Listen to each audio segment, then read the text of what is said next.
What is up, my friends? It's Ray back here, and over these past few weeks, if you've tuned into the channel here, you may have noticed that my setup changed here again in my studio. Things look different in the space where I'm filming, and that's because I've been filming with a new gear tree that I built. This tree has everything that I need together all on one stand. From a big, bright softbox light to my camera right here to audio to even power. It's all built together right here, and it's ready when I need it. The best part of this is that it's highly mobile, so I can move it around anywhere that I want and still achieve the same lighting, audio, etc., only with a different background. My studio has been through many different iterations over the years, and throughout that time, they've become progressively smarter and more efficient. This latest version is arguably my most ambitious yet. The idea for a new setup actually came a few weeks ago when I decided that it was time to consolidate all my production gear and make it easier to just sit down and hit record. That's when I thought of a video that I saw a few years ago from DSLR video shooter Caleb Pike. He shared a video about a YouTube studio setup on one stand that had a camera, microphone, and light all in one place. Caleb is like a master at coming up with these creative, minimal, and practical setups for creators, so I decided to follow his idea. I bought most of the gear that he recommended, however, there were a few things that I did a bit differently to make things, in my opinion, a little more practical, like I added a power strip, a tray to hold things, and more. This setup is actually made of professional filmmaking gear, so the pieces that you use to build this thing right now could potentially be repurposed down the line to build something else. So without further ado,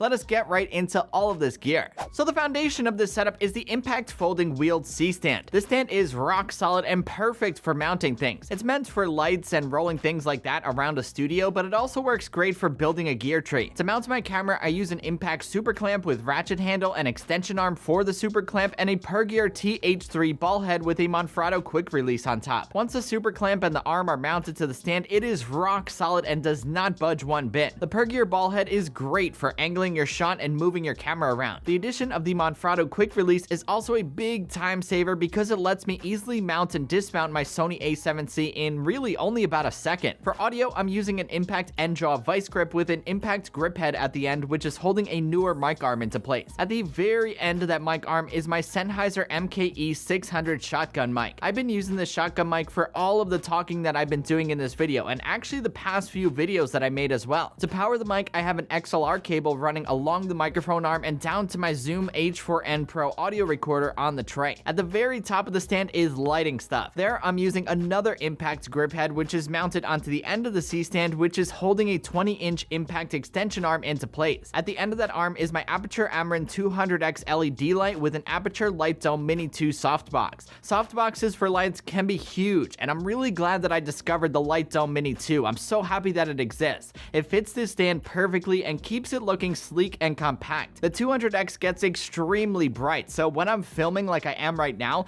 I only have it set to about 11%, which honestly is more than enough. It gives off a really nice, pleasant look. Lower down the stand underneath my camera, I added a tray to hold additional gear like my Zoom audio recorder, remotes to control things, and various other gear. If I really wanted to, I could also put my laptop on here and make this a streaming setup, which is another idea to do in the future. A little above that, there's a Lilliput 4K preview monitor mounted with a clamp from Ulanzi, so I can preview and easily see what I'm filming. Last but not least on my stand here is a Philips power strip. This, of course, is used to power all of my gear on this tree and basically whatever else is nearby that needs to be plugged in. I mounted this power strip with Scotch Extreme tape and some backup zip ties just in case it does get loose. The only limitation here is that you are limited to the length of the cord on the power strip, but even then, if you do feel limited, you can get an extension cord if you really need it. So that, my friends, is my new and improved YouTube studio setup. I've been using this gear tree for a few weeks now, and I have to say that it has been a complete game changer for me. Surprisingly, the gear that is used to assemble this tree isn't too expensive either, all things considered. It came in at around $350 for the stand and all the mounts. In the world of filmmaking, that's actually pretty cheap. The expensive stuff, of course, comes when you add in the lights, microphones, cameras, recorders, and all of that. If you're a creator, though, you may have that stuff already lying around, so you can totally get building something like this and not break the bank. Looking at this thing and thinking about all the times where I had to set up a tripod, mount my camera, turn on the lights, all that stuff, it makes me wonder why I didn't follow Caleb's idea a little sooner. This thing is so efficient. It is great. Anywho, that's about it for this video, my friends. I hope you enjoyed it and found it helpful. If you did and you liked what you saw, be sure to give it a thumbs up and hit that subscribe button because it always helps out the channel. Also, don't forget to follow at Raymond Strazdas on Twitter and Instagram for much more. Until the next one, I will catch you guys later. Peace!